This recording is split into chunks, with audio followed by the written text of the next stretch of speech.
Okay, good afternoon, everybody. Sorry, I'm late to finish grading your exams, and somebody did a very good job, and somebody are okay. Okay, and now, just a reminder, our final exam is on June 9th. June 9th. Okay, and the last week I will explain the final exam questions. Okay, and as long as you attend 2 exams and have the basic attendance, I think you will be okay to pass this course. You know, I'm not a harsh person. I always encourage students to do more, but maybe you're not interested in this kind of subject, the statistics or math. Okay, it doesn't matter for me. Okay, last week we finished the section of 6.2 graphs of normal distribution, and the section of 6.3 finding probability of the normal distribution. And now we are moving to assessing normality. Assessing normality, the importance of this one is fair. Personally, I think it's fair. And to calculate the normality is very, very hard, but we don't care about it. We can use the software, especially some online applications that is free to use and high accuracy. And now let's move to assessing normality. Okay, I'm going to copy and paste this to you.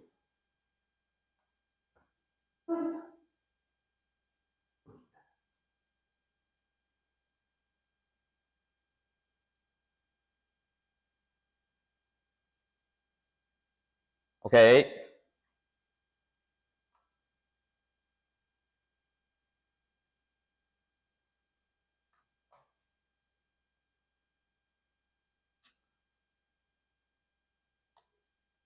Okay, I just send the section to everyone. Okay, now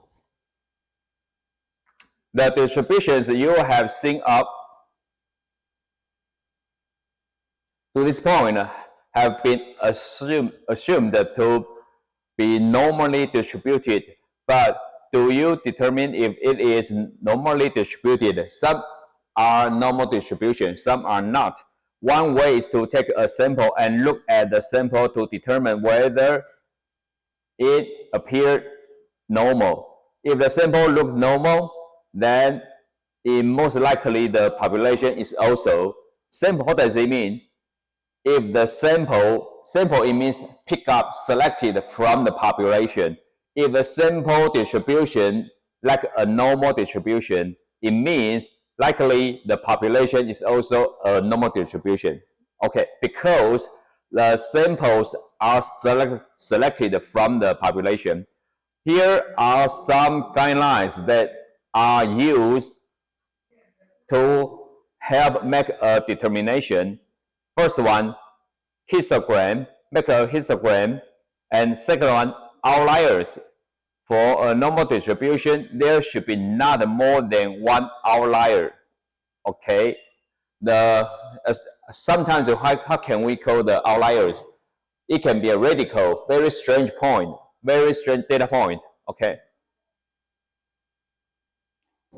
and if you don't have the modified box plot, outliers are those data value. They are above Q3, 3 quartile, by an amount greater than 1.5 times of interquartile range, IQR, below Q1, the first quartile, by an amount greater than 1 times the interquartile range. Okay. And here is a normal quartile plot or normal probability plot. Okay. And actually from this plot, we use another application instead of the R. because the R is a little bit complicated for students and for me too. Okay, now we are running this. To create a histogram, the graph by R, to create a modified box plot by R. No, we don't need that. And now we try to use the example 6.1.4.1.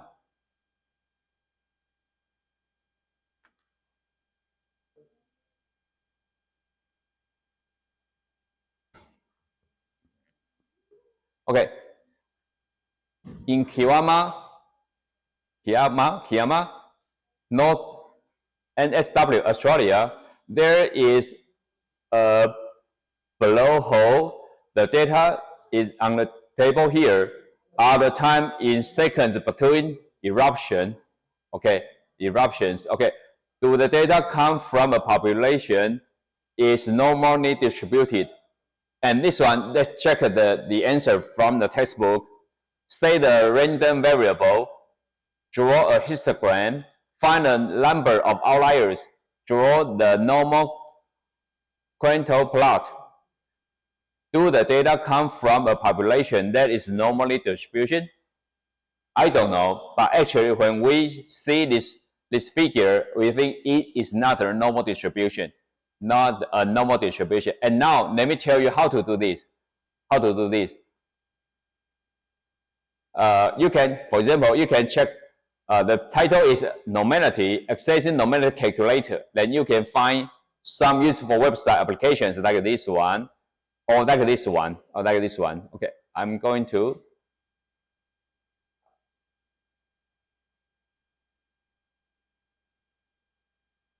copy, paste, copy, paste. And this part, I don't think is because when we try to understand the principles and try to calculate by hand, it's very difficult. So I will not enforce you to learn this part, but you need to know one thing. For example, here, the data here.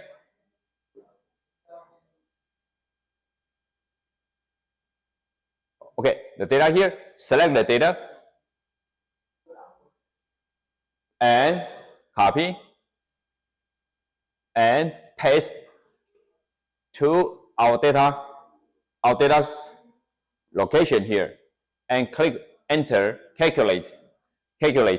And from the data, the p-value is super small, very small. The w is 0.8, sample size 64, average this one, median, standard deviation, sum of squares, and b, and skewness like this one, skewness shape like this one, asymmetric.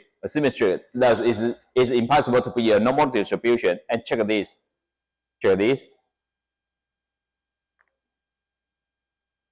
the histogram look like this. It's not a normal distribution. Let me screenshot this for you.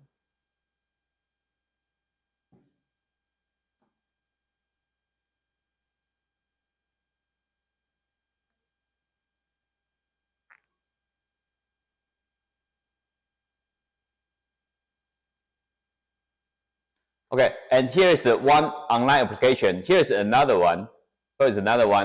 Data set, Control V. No, okay, let me copy again.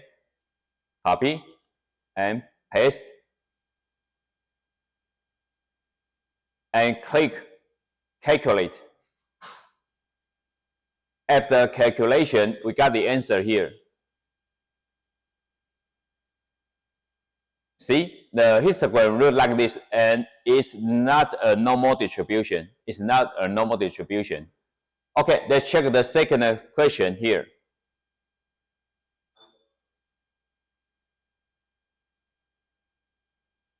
And now please use 5 minutes to check the example 6.4.2 by one of those two websites.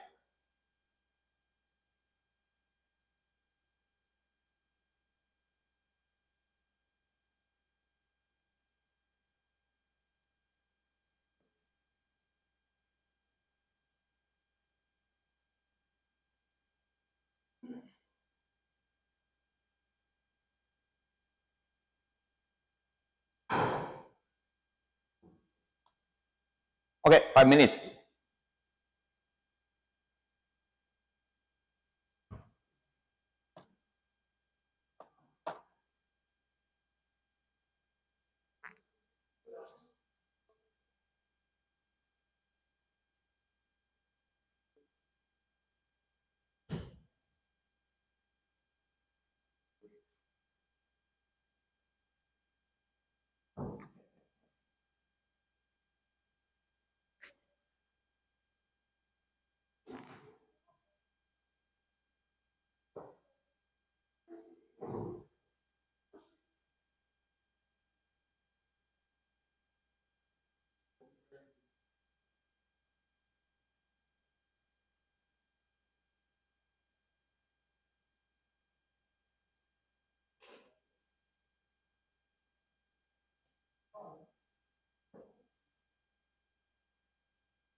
Get it?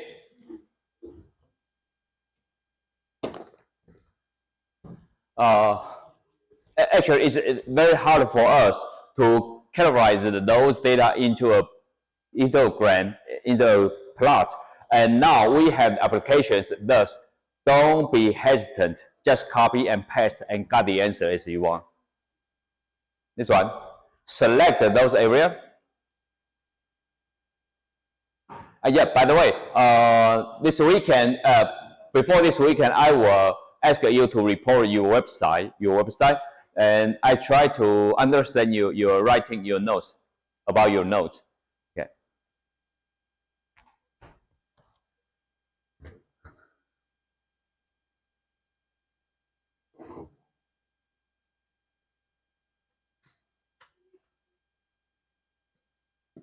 Okay, now select the range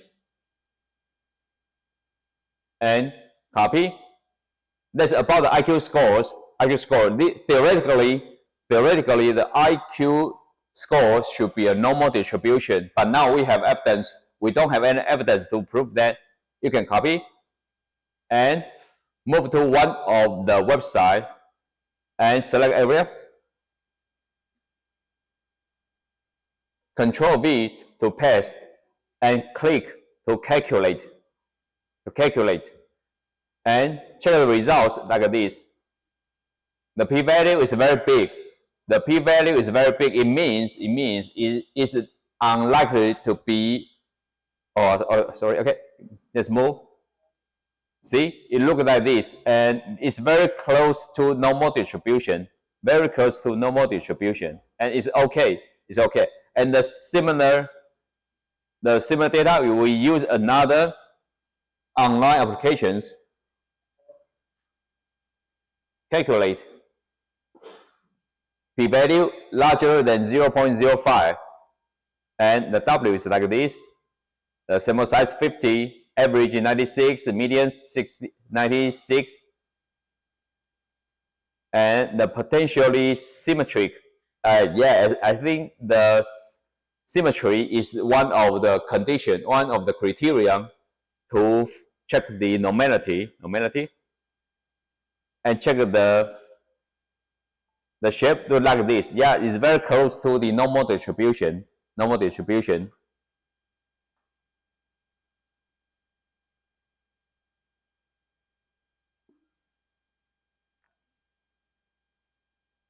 Okay, and look like this. Okay, so far, any question about this section?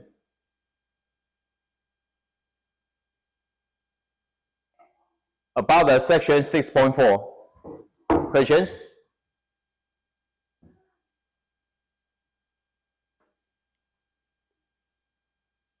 Questions?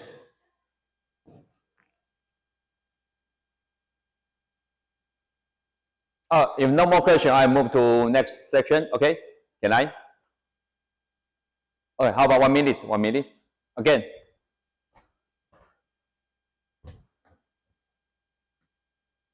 Okay, about this section, we want to know whether the distribution is normally distributed. Maybe yes, maybe no. Excuse me. And now we use some digital tools to check the normality. And here, excuse me, we don't use R. We don't use instead we use online applications. I just send you the file here, send you the website here. And now what you need to do is copy the data.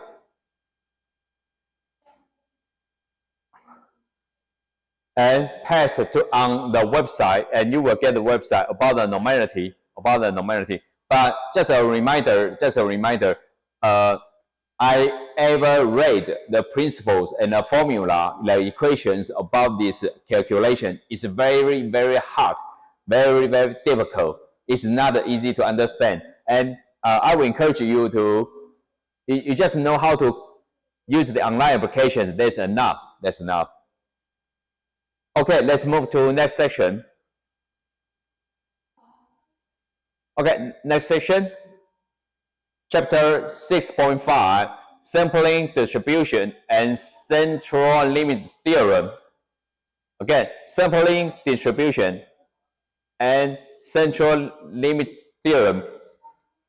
In short words, when it is not possible to get all population information.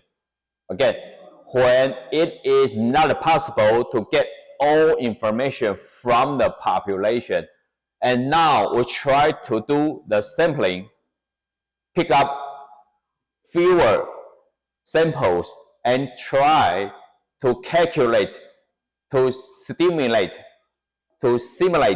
all information for the population. That's our purpose, why we need to learn the statistics.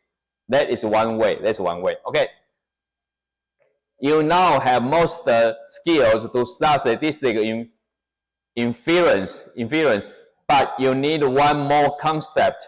First, it will be helpful to state what statistical inference is more accurate terms. Okay, the first one, definition, statistical inference, to make accurate decisions about parameters from statistics.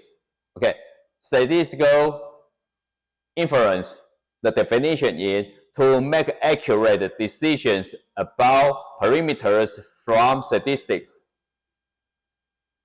When it says accurate decision, you want to be able to measure how accurate. You will measure how accurate using probability in both binomial or normal distributions. You need to know that the random variables follow the either distribution. You need to know how the statistic is distributed and when you can find probability. In other words, you need to know the shape of the sample mean or whatever statistic you want to make a decision about. Okay. And now the second definition, sampling distribution. What does it mean? It is how a sample statistic is distributed when repeated trials of size of n are taken. For example, we try 30 times, we try 40 times, 100 times, 200 times. It depends on your budget and your labor. And now again, the definition of sampling distribution, how a sample statistic is distributed when repeated trials for size n are taken. Okay, example, suppose you throw a penny and count how often a head comes up. The random variable is x. X is the number of heads. The probability distribution, PDF, of this random variable is presented in figure 6.5.1, like this one. Check this, the x-axis 0 and 1.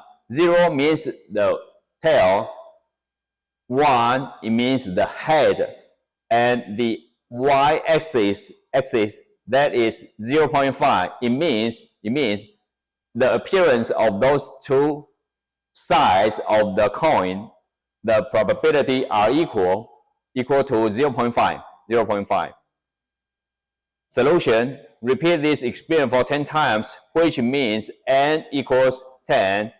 Here is the data set 111100000. The mean this sample is 0.4. Now take another sample. Here is that data set 111010110. It means the sample is 0.6. Another sample look like 0.101111101, and here the mean of this sample is 0.7. Repeat of this for 40 times, you will get the mean like this one, 40 times, and throw 10 times for one event. Repeat for 40 times. Okay, then we got this.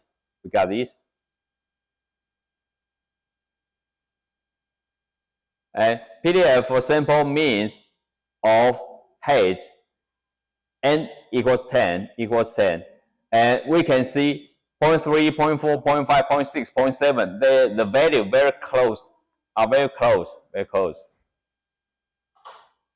This distribution represented graphically by histogram is a sample distribution. That is all sample distribution is, and that is a distribution created by statistics. Okay, notice the histogram does not look anything like the histogram of the original random variable. Okay, it also does not look anything like a normal distribution, which is only one you really know how to find probability. Granted, you have a binomial, but the normal is better. What does this distribution look like if instead of repeating experiments for 10 times, how about 20 times? And we got the result like this: 0.5, 0.45, 0.7, 0.55, like this. Very closer to the 0.5. And here's a table of that. We got the mean 0.1, probability is 0, 0.2, 0, 0.3, 0.4, 0.5. 0.5 has the largest probability, 0.3, okay. And the diagram look like this. Yeah, it's compared to the first test, this one is closer to the normal distribution. And here, it's not hard. Okay, suppose a random variable is from any distribution. If the sample size z, that is okay.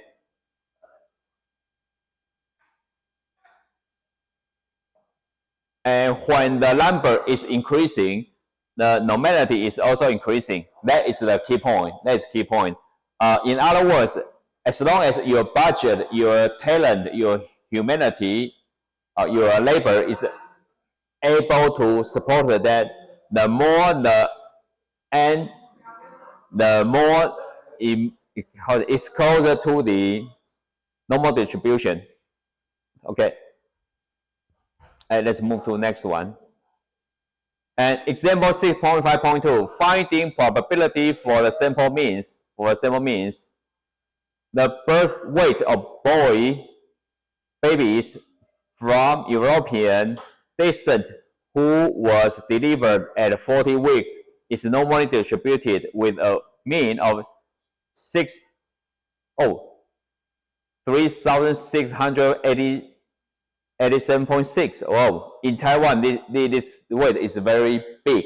It is overweighted. Okay, the baby, the infant is very big. Okay, with a standard deviation of 410.5. Suppose there were 9 European descent baby boy born on a given day, and the mean of birth weight is calculated, and set a random variable. Random variable is the birth weight of the boy baby. Okay. Second, the question B: what is the mean of a sample mean? Here, what does it mean? It means the meaning, the truth, the meaning. The sample mean, it means the average. Okay. What is the mean of the sample? What is the average of the sample average? Okay. And B, the sample average is 6387.6. Okay. Then, what is the standard deviation of the sample mean? What is the standard deviation? Standard deviation divided by square of n, we got this.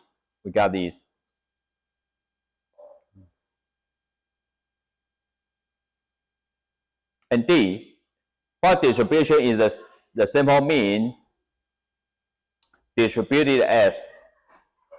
Since the original random variable is distributed normally, then the sample mean is distributed normally as long as the sample number is big enough. Okay. And E, find the probability that the mean weight of the 9 babies born was less than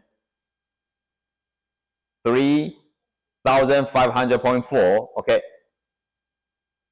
And you are looking for the probability when the average is less than 3,500.4. You use the normal CDF command on the calculator. Remember to use this standard deviation. You find the part of C. However, to reduce the rounding error, type the division into the command on this one. Sure, this one we can read this.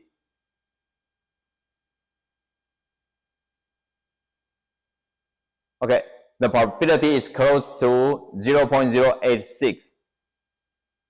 Or on R, you can type this command, but now we don't use that. We use online applications.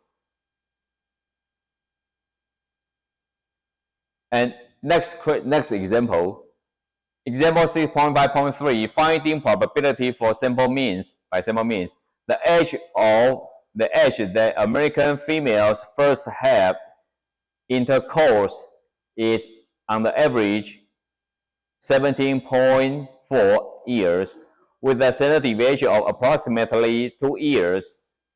Okay, here is a reference.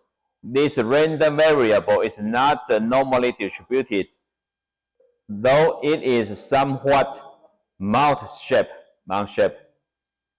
First, state the random variable. Suppose a sample of 35 American females is taken. Find the probability that the mean age of these 35 females first had intercourse is more than 20 years. Okay, solution. X, the age at American females first have intercourse. B, even though the original random variable is not normally distributed, the sample size is over 30. By the central limit theorem, the sample means will be normally distributed. The mean of the sample mean is about 70.4 years. The standard deviation of the sample mean is sigma divided by square root of n. 2 divided by square root of 35. That's close to 0.33806. You have all the information. Need to use the normal command on your technology. That's okay. And the probability when the year over 21 after calculation is very small, very small. 9 times 10 to the power of minus 27. Okay. About the homework here.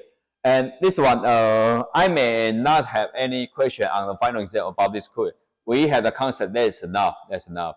Okay, let's move to. Okay, we have 10-minute break. Then later we'll come back and check the attendance, and we can move to chapter 7 or later. Okay, see you later.